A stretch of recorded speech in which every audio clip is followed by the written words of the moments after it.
successive premiers have promised and promised and promised to close this. Stephen McNeil seems to be the only one to date not to have broken his promise.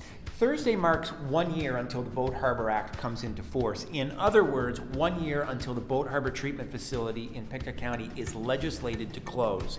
To mark that countdown, the Pictou Landing First Nation is holding an event in its community on Thursday.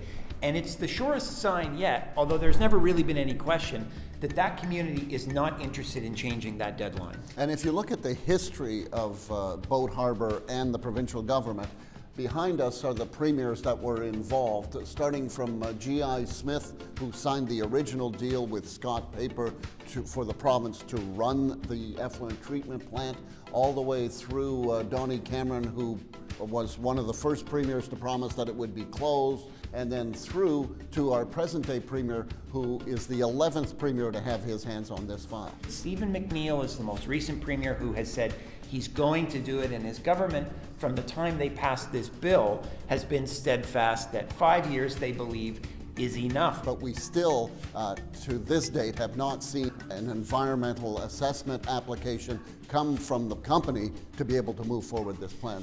And that's expected potentially as soon as the end of this week. But you know, as much as we have questions about what's going to happen with the mill, the other question that remains is what, if anything, might the government do to help the forestry industry, which, regardless of what you think of the mill, is largely dependent in some sectors on that mill and will experience some hard times should the mill shut down. So plenty of questions. The House will be resuming in about a month's time. Hopefully, we'll get some answers.